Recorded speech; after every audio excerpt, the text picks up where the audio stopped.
Hello guys, today we are discussing what is the logic in C language and what is the decision making statement in C language. What is the concept of logic and sequential statement, क्या होती है, किस तरह से चलता है C का कोई भी प्रोग्राम, कहाँ से वो लूपिंग बनती है, कहाँ से वो डिसीजन मेकिंग होती है, इस सारी जानकारी मैं आपको देने जा रहा हूँ. I am Sachin Bharadwaj, computer programmer and database expert. Welcome to our channel attitude academy. Let start our topic. What is the decision making statement in C language? तो very first we can discuss what is the logic. Mostly बच्चे ये कहते हैं sir logic कैसे लगता है programming में, logic कैसे डेवलप होता है, लॉजिक कैसे हम जनरेट करते हैं जब एक प्रोग्राम आपको दिया जाता है. तो सबसे पहले मैं आपको बता दूं लॉजिक का क्या मतलब होता है. तो यहाँ पर लिखा हुआ है a complete programming language include the facility to implement the sequential construct in which one statement follows the another, the statement are executed in order, and two other constructs with represent the modification of the sequential and construct. The select construct represent the different path through the sets of instruction. Instruction construct represent the repetitions of the same set of the instruction until the specific condition has been met. The three classes of the construct required to complete a programming language are illustrated in the figure below.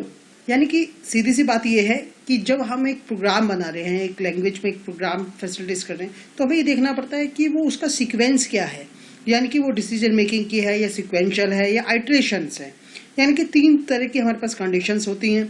सबसे पहले हमारे पास सिक्वेंशियल्स होता है, sequential के बाद फिर हमारे पास decision making आता है, डिसीजन मेकिंग के बाद आता है आइट्रेशन. राइट. तो आपको एक फ्लो चार्ट आपको दिखाता हूँ, तो उससे आपको ज़्यादा क्लियर हो जाएगा कि क्या क्या लॉजिक्स होते हैं प्रोग्रामिंग में, और हर एक लैंग्वेज में ये यूज़ होता है. C is the mother of all languages, इसलिए कहा जाता है कि अगर आपको सी आ जाती है तो सारे कंसेप्ट आपके क्लियर हो जाते हैं अदर लैंग्वेजेस के.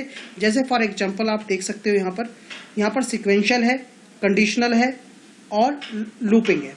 तो जो सिक्वेंशियल है वो सिंपल है हमारे पास, यानी कि एक लाइन के बाद दूसरी स्टेटमेंट, दूसरी के बाद तीसरी स्टेटमेंट. जस्ट लाइक आपको 2 नंबर का सम करना है तो आपने सिंपल 2 नंबर इनपुट करे हैं, फिर s equal to a plus B लिख दिया है, फिर उसके बाद आपने s को प्रिंट कर दिया है. तो this is called the sequential statement, जो स्टेप बाय स्टेप एक एक के बाद वो एग्जीक्यूट होती रही. राइट. फिर आती है हमारे पास डिसीजन मेकिंग या कंडीशनल स्टेटमेंट, जिसमें एक कंडीशन होती है और कंडीशन के बेस पे या तो वो ट्रू पार्ट पे जाती है या फॉल्स पार्ट पे जाती है. That is called the decision making statements. Third one is the iteration. Iteration का मतलब होता है repetition, that is called the looping. यानी कि जब तक कंडीशन सेटिस्फाइड होती रहेगी तो वो लूप एग्जीक्यूट होता रहेगा, अदरवाइज वो कंडीशन अगर फॉल्स हो जाती है तो वो एग्जीक्यूट नहीं होगा लूप, जो भी उसकी बॉडी पार्ट होता है. राइट. तो इस तरह से आप देख सकते हो 3 तरह का यहाँ पर लॉजिक होता है, पहले सिक्वेंशियल, फिर कंडीशनल एंड फिर आइट्रेशन. राइट. तो इसके बेस पे ही हम आगे की प्रोग्रामिंग स्टार्ट करते हैं. तो हमारा जो कंसेप्ट है decision making, this one is the concept. Sequential मैंने फर्स्ट प्रोग्राम आपको बताया था, अब मैं आपको बताने जा रहा हूँ decision making, that is called the conditional statement in C language. Right. तो आप देख सकते हो यहाँ पर सिंपल तरीके से, जैसे यहाँ पर लिखा हुआ है प्रोग्रामिंग कंस्ट्रक्ट, तो सबसे पहले सिक्वेंशियल्स के बारे में लिखा हुआ है. ये एक सिंपल है जिसके अंदर प्लस माइनस या कोई भी आप एक्सप्रेशन का यूज़ कर रहे हो, that is called the sequential statement. फिर उसके बाद कंडीशनल आती है जिसमें इफ आता है, इफ एल्स आता है, इफ एल्स इफ आता है, नेस्टेड इफ आता है, स्विच केस आता है, या कंडीशनल ऑपरेटर्स आते हैं. राइट. तो आइट्रेशन में आता है for loop, while loop and do while loop. Today we are concern about conditional statement. Right. तो इस टॉपिक को आज हम कंप्लीट करेंगे अपने इस लेक्चर में. तो सबसे पहले आप देखिए सिक्वेंशियल्स का, जैसे मैंने आपको बताया कि स्टेप बाय स्टेप जो प्रोसेस हो रहा है तो वो सिक्वेंशियल स्ट्रक्चर होता है प्रोग्रामिंग का, एक के बाद जो एग्जीक्यूट हो रही है statement, that is called the sequential statements. अब हमें सिक्वेंशियल स्टेटमेंट में जैसे मैंने आपको बताया था कि 2 नंबर यूजर से इनपुट करवाने हैं, या 2 स्टेटमेंट आपने लिख रखी है, उनको कैसे एग्जीक्यूट करना है, फिर s equal to a plus B करा है और उसको हमने प्रिंट कर दिया है. That is the simple flow of sequential statements, कि आपने एक सीक्वेंस बनाया है प्रोग्रामिंग का, तो उसके अकॉर्डिंग आप 1 बाय 1 एग्जीक्यूट करते चले गए अपने प्रोग्राम्स को. राइट. अब बात आती है हमारे पास सिलेक्शन या ब्रांचिंग की, जिसको हम डिसीजन मेकिंग स्टेटमेंट कहते हैं. होता क्या है ये selection structure, make a decision and then take an appropriate actions based on the decision, that is called the decision structure. यानी कि या तो कंडीशन ट्रू होती है, कंडीशन फॉल्स होती है. अगर कंडीशन सेटिस्फाइड होती है तो वो ट्रू पार्ट पे जाती है, अगर कंडीशन सेटिस्फाइड नहीं हो रही तो वो फॉल्स पार्ट पे जाती है बेसिक में. ठीक है. तो आप देख सकते हो कि डिसीजन मेकिंग हमारे पास कितने तरीके की होती है। तो सबसे पहले इफ होता है जिसके अंदर कोई एल्स का पार्ट नहीं है, फिर इफ एल्स है यानी कि कंडीशन सेटिस्फाइड होगी तो इस पे, अगर कंडीशन सेटिस्फाइड नहीं हुई तो वो एल्स पार्ट पे। फिर आता है इफ एल्स इफ, यानी कि इधर क्या होता है, एक से ज़्यादा कंडीशन है, पहले ये कंडीशन है, अगर वो ट्रू होती है तो दैट्स गुड, अदरवाइज नहीं होती तो फिर वो इफ एल्स पे आ जाती है, that is called the condition true वाली स्टेटमेंट पे, यानी कि इफ एल्स वाली पे। अगर फिर भी वो कंडीशन सेटिस्फाइड नहीं होती तो एल्स पार्ट वो एग्जीक्यूट करता है। इसी तरह से हमारे पास इफ के अंदर एक और इफ लगा हुआ है, यानी कि इफ के अंदर भी इफ है, तो that is called the nested if statement. फिर डिसीजन मेकिंग के में हमारे पास एक स्विच केस और आता है, वो होता है जब हमारे पास नंबर ऑफ ब्रांचेस ज़्यादा हो जाती है, यानी कि डिसीजन मेकिंग से ज़्यादा आपको कंडीशन देखनी है कि वन कंडीशन पे क्या है, सेकंड कंडीशन पे क्या है, यानी कि नंबर ऑफ केसेस इसके अंदर यूज़ करते हैं, और वो हमारे पास स्विच स्टेटमेंट के रूप में हम इसको प्रोग्रामिंग को करते हैं, राइट। तो स्टार्ट करते हैं डिसीजन मेकिंग। तो डिसीजन मेकिंग में आप ध्यान से देखिए क्या है इसका सिंटेक्स। सबसे पहले आता है इफ़ के अंदर क्या है, इफ़ टेक्स्ट एक्सप्रेशन, और इसके अंदर लिखा हुआ है स्टेटमेंट, यानी कि सी और C++ में बोथ आर द सेम्स। जो हम यहाँ पर लिख रहे हैं इफ एल्स, वो दोनों में सेम आता है, यानी कि if is the statement execute the text expression inside the parenthesis, यानी कि अगर वो कंडीशन सेटिस्फाइड हो जाती है तो वो पैरेंथेसिस के अंदर आएगा। If the text expression is the evaluated true, the statement of the if is executed. अगर वो इवैल्यूएटेड नहीं हुआ यानी कि फॉल्स हो जाता है तो that is the skip the if part, यानी कि यहाँ पर कोई एल्स के लिए कोई आउटपुट नहीं दे रखा तो वो इस पार्ट से अलग हो जाएगा, जो भी इसके बाद स्टेटमेंट लिखी होगी उसको एग्जीक्यूट कर दिया जाएगा। यानी कि इफ का अगर हम सिंटेक्स देखें तो सिंपल है, इफ यहाँ पर एक कंडीशन है और उसके बेस पे हमने यहाँ पर एक कर्ली ब्रेसेस लगा रखा है, और कर्ली ब्रेसेस क्या होगा, जब वो कंडीशन सेटिस्फाइड हो जाएगी तो इस पार्ट को एग्जीक्यूट कर देगा, राइट। तो सिंपल एक पर्सन की जैसे हमें एज इनपुट करनी है और उसको चेक करना है कि person is eligible for voting, और उसके लिए हमारे पास सिंपल एक ये मैंने बना रखा है कि इफ़ के according enter the age. Suppose कर लीजिए हमने यहाँ पर 25 यहाँ पर लिख दिया है, 25 is greater than equal to 18, तो यहाँ पर आ जाएगा एलिजिबल फॉर वोटिंग। सपोज कीजिए अगर मैंने यहाँ पर 15 इनपुट करा होता तो यहाँ पर आ जाता 15 is greater than equal to 18, condition is false, तो यहाँ पर कोई पार्ट एग्जीक्यूट नहीं हो पाता, राइट।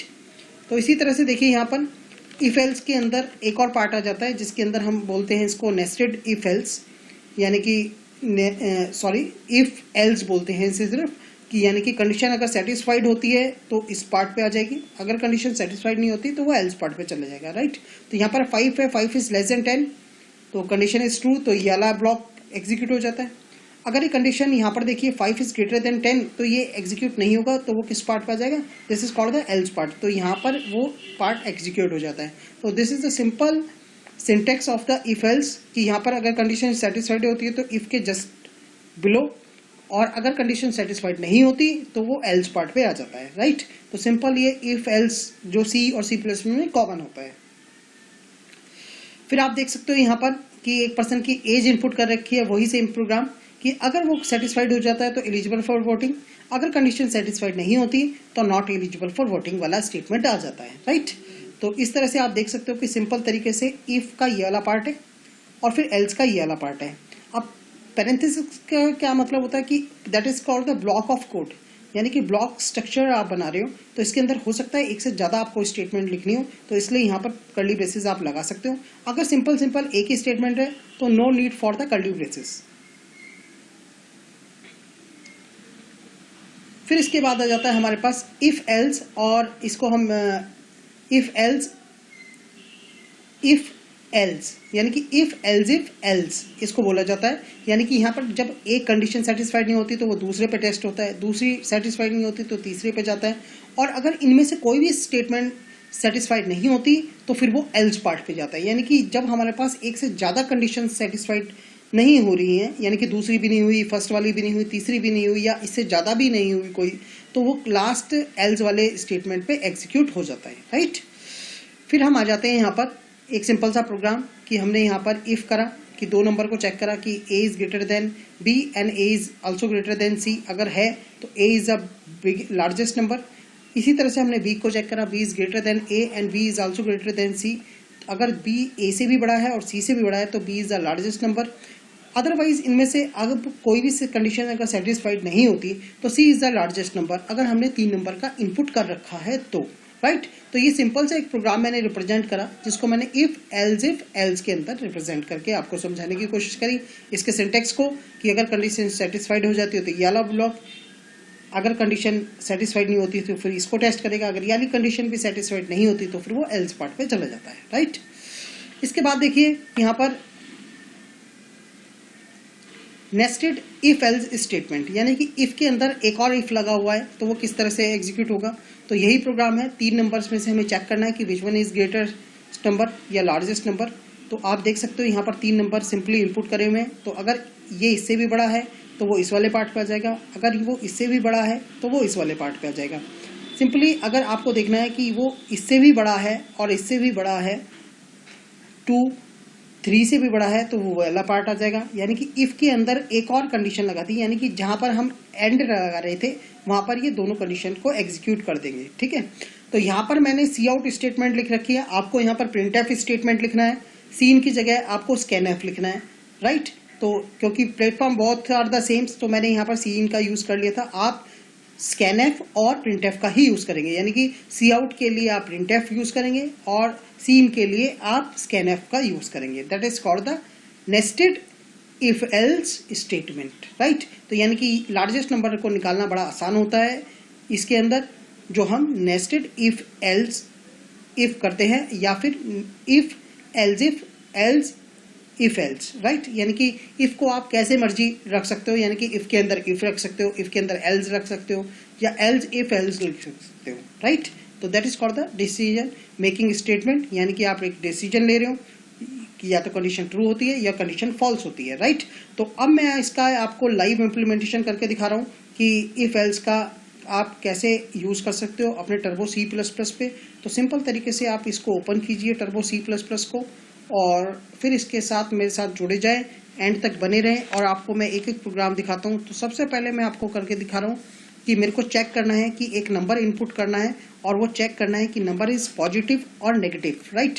यानी कि मेरा क्वेश्चन क्या है, नंबर इज पॉजिटिव और नेगेटिव, राइट। तो नंबर इज पॉजिटिव और नेगेटिव के लिए आपको सिंपल क्या करना है, सबसे पहले यहाँ पर 2 हेडर फाइल लिख दीजिए, और फिर यहाँ पर void main से अपना प्रोग्राम स्टार्ट कीजिए। Every programme start on the main functions, और इसके अंदर सबसे पहले आपको एक वेरिएबल ले लेना है n नाम का, क्लियर स्क्रीन कर देना है, और क्लियर स्क्रीन के बाद यूजर से डिमांड करना है कि एंटर ए नंबर, जिसको आप चेक करोगे कि एंटर ए नंबर, ठीक है। और उस नंबर को चेक करने के बाद आपको पता लगेगा कि वो नंबर आपने n में रखा हुआ है, और n में जैसे ही आप नंबर रखते हो तो सिंपल आप क्या लिख दोगे, इफ n, अब नंबर इज नेगेटिव और पॉजिटिव, तो इसके लिए आप क्या लिखोगे, n अगर 0 से बड़ा है तो यहाँ पर आ जाएगा हमारे पास क्या लिखा हुआ, प्रिंट एफ के अंदर स्टेटमेंट, यहाँ पर आप लिख दोगे number is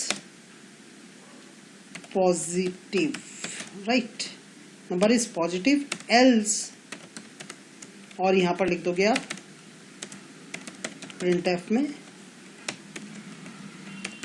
number is negative, right. तो इस तरह से आप ये प्रोग्राम कर सकते हो, और इसको सिंपल तरीके से आप सेव कीजिए। यहाँ पर लिख दीजिए आप num.c से आपने सेव कर दिया इसे, और देख सकते हो आप सिंपल तरीके से एक प्रोग्राम करा। अब मैं आपको बता देता हूँ ये प्रोग्राम चलेगा कैसे, स्टेप बाय स्टेप। तो सबसे पहले आप देखिए इसमें कोई एरर नहीं है, मेन से प्रोग्राम चला, क्लियर स्क्रीन हुआ, एंटर ए फर्स्ट नंबर, फिर उसने स्कैन एफ से एक यूज़र से इनपुट लिया, मैंने यहाँ पर डाल दिया 12, एंटर कर दिया मैंने। अब इसने 12 को चेक करा कि 12 is greater than 0, yes 12 is greater than 0, तो ये इस वाले ब्लॉक में आ जाएगा। तो इसमें लिखा है नंबर इज़ पॉजिटिव, और ये प्रिंट हो जाएगा, और प्रिंट होके बाहर हो जाता है, राइट। तो this one is called simple if else statement, जिसको मैंने आपको करके दिखाया। और इसके अंदर आप एक गेट ch और लगा दीजिए, और अब आप आउटपुट देख सकते हो इसका कि इसका आउटपुट क्या आने वाला है। अगर मैं इसमें 12 डालता हूं तो क्या आंसर आ गया, number is positive, right. Simply इसी प्रोग्राम को मैं दोबारा एग्जीक्यूट करता हूं, और इसके अंदर मैं डाल देता हूं -10, राइट। तो -10 यू नो वेरी वेल कि नेगेटिव नंबर होता है, और नंबर नेगेटिव कैसे हुआ कि यहाँ पर मैंने -10 डाला था n में, और -10 is greater than 0, condition false, तो फॉल्स में क्या लिखा होता है, नंबर इज नेगेटिव, राइट। तो अब हम इसके अंदर एक और प्रोग्राम करते हैं कि 2 नंबर इनपुट करने हैं हमें, या हमें इसी प्रोग्राम के अंदर थोड़ा सा मैनिपुलेशन करके करते हैं कि मेरे को जीरो को भी डिफाइन करना है कि नंबर इज जीरो और नॉट, ठीक है ना। तो इसके अंदर फिर मैं एक और कंडीशन लिख देता हूँ, इफ एल्स, और इसके अंदर मैं लिख देता हूँ n लेस देन जीरो, अगर जीरो से छोटा है तो ये आ जाएगा। और अगर मानो इसके अंदर मेरे पास ये आ जाए कि जीरो को भी मेरे को प्रिंट करना है, तो अगर वो नंबर जीरो के इक्विवेलेंट होगा तो यहाँ पर लिखा जाएगा नंबर इज़ जीरो, राइट। तो यहाँ मैं लिख देता हूँ नंबर इज़ ज़ीरो, राइट। तो इस तरह से भी आप प्रोग्राम कर सकते हो इफ़ एल्स से, राइट। तो इफ़ एल्स से आप समझ सकते हो कि नंबर इज़ नेगेटिव है, पॉजिटिव है या जीरो है, राइट। तो इसमें अभी आपको मैं बता देता हूँ क्या प्रॉब्लम है।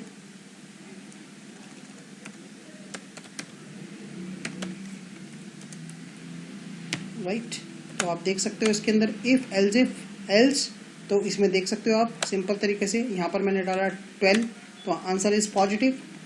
अब मैं इसमें डालता हूँ -12, तो वो भी दिखा देगा नंबर इज़ नेगेटिव।